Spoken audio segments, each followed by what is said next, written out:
Yes, Kenya. Tamu sana, tamu sana, tamu sana, yes, tamu sana. Yesterday, Raila Amolo Odinga attended the funeral of Richard Kalembe Ndile in Kibwezi yesterday. During that burial, or rather that funeral, a lot of political statements were made. Ngilu made her statement, and then there were so many political statements. But one statement by, or rather one speech by Raila Amolo Odinga caught the attention of very, very many people. And if you look at today's newspapers' headlines, the Standard newspaper and also Daily Nation newspaper today, they have captured that on their headline stories of a possible pact between Raila and Kalonzo. So I want you to listen to this speech by Raila Amolo Odinga, for it's going to form the core of our discussion today. Listen to this speech. Kwa hivyo sisi tumesimama, tumekaa pamoja, tumetafuta haki kwa Wakenya, maana kwa sababu tuko na sababu ya kutaka tuingie katika serikali tubadilishe mambo ya Wakenya. Na mimi na Kalonzo hatuwezi kukosana. Tutakubaliana tu. Tutasimama pamoja ili tuweze kutoa hawa wezi ambao wanadanganya Wakenya. Ile fisi ambaye amejibisha nguo ya kondoo, badala ya kusema mau, nasema mrrr. Si mnawajua? Kwa hivyo mimi nataka Wakenya wasimame imara.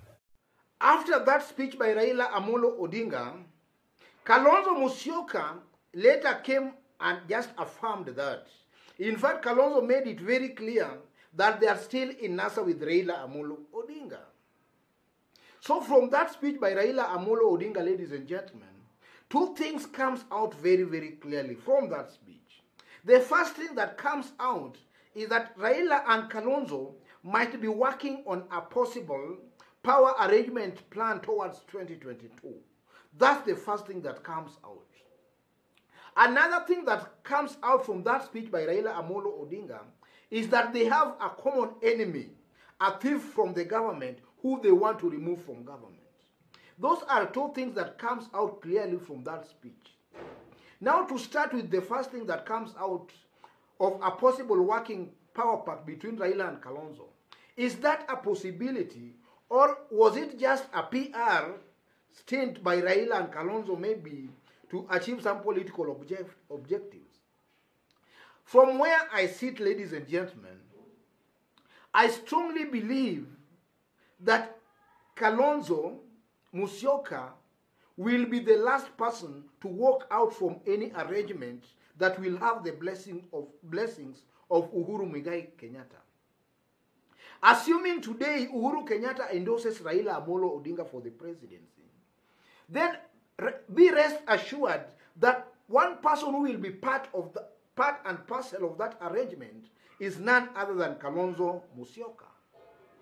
And in the past 1 week, ladies and gentlemen, there have been very strong rumors that Uhuru Kenyatta's handlers and even the president himself was warming up to an idea of endorsing Raila Amolo Odinga.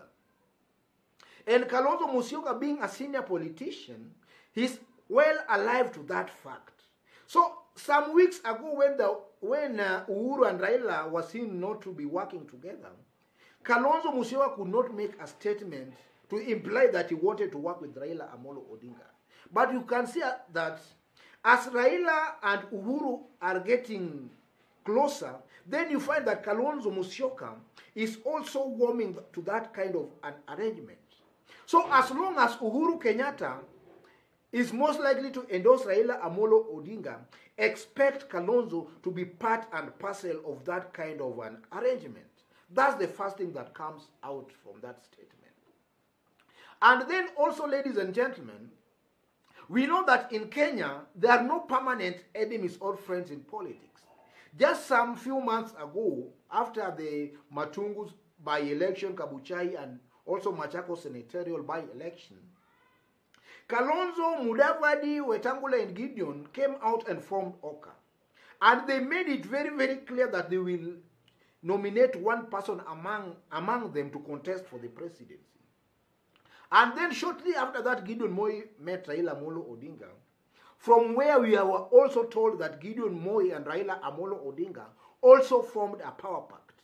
Then from there also there have been very strong rumors that Uhuru and Raila Uhuru is also warming up to an idea of supporting Raila Amolo Odinga. Since that time, things have changed in Oka.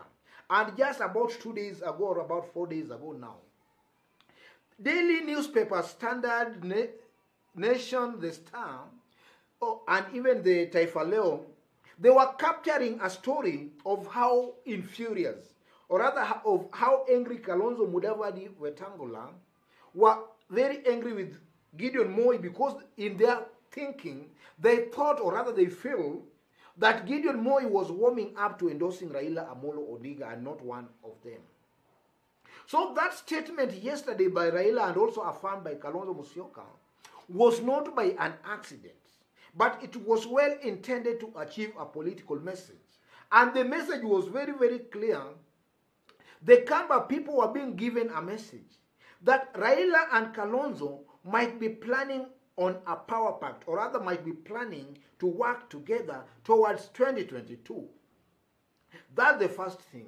And then also the Kamba people, they were being given a message that there is a thief in government. There is a thief who must be removed.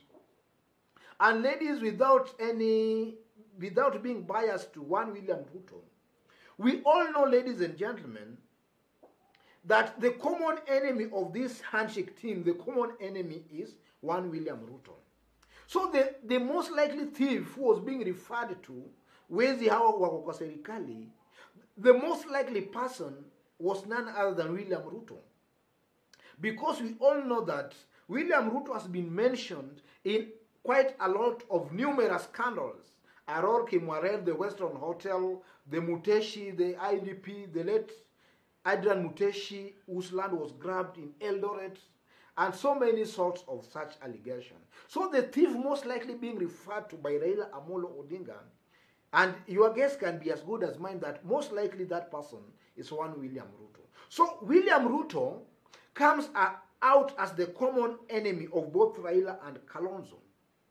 And now, folks, ladies and gentlemen, which position can Raila, or rather which position can, assuming Raila and Kalonzo forms a political pact, which position can Kalonzo or even Raila hold in that pact? From where I sit again, I strongly believe, ladies and gentlemen, that the only way Raila and Kalonzo can work together is that if Raila is the presidential candidate. Because Raila, as of now, you know, age is not on Raila's side. And by 2022, Raila will be about almost 80 years, about there. So age is not on Raila's side. So the only way that Raila and Kalonzo might work together towards 2022 is that if Raila will be the presidential candidate. And then Kalonzo maybe can, assuming now BBI goes through, or maybe assuming BBI does not go through, Kalonzo might even be put as the running mate, or even maybe after election, they can even amend the constitution to have the post of the prime minister, assuming they will be having numbers. And you can find Kalonzo just being made the prime minister or even the running mate, because currently I strongly believe that Kalonzo is a senior politician who has some substantial votes to deliver to any presidential candidate. So Kalonzo, I strongly believe, should that arrangement work, then most likely Kalonzo will have one of the big slots in that government. And also, should that arrangement work, ladies and gentlemen, then from where I sit again, I strongly believe that if you see Kalonzo agreeing to work with Raila Amolo Odinga, then it simply means Uhuru Kenyatta shall have blessed that kind of an arrangement. And then that will make it very, very easy for Raila and Kalonzo pact to form the next government. I strongly believe that, ladies and gentlemen. Having said all that, ladies and gentlemen, let me conclude by saying that going towards 2022, assuming Kalonzo Musyoka agrees to work with Raila Amolo Odinga, be rest assured that the Kamba vote will be locked. The Kamba vote majority, if not 80%, let's say 80% of the Kamba vote will go to this direction Kalonzo will point. And then also when you talk about Mulembe Nation, Raila has quite a lot of votes there. So assuming Kalonzo Musyoka works with Raila Amolo Odinga, that is also going to cement Raila Amolo Odinga votes in the Mulembe Nation. Because now these Raila supporters among the Mulembe people will now see that Raila maybe will now be closer to power. And then Mudavadi, out of that, might also be forced to join this bandwagon for his own political survival in the Mulembe Nation.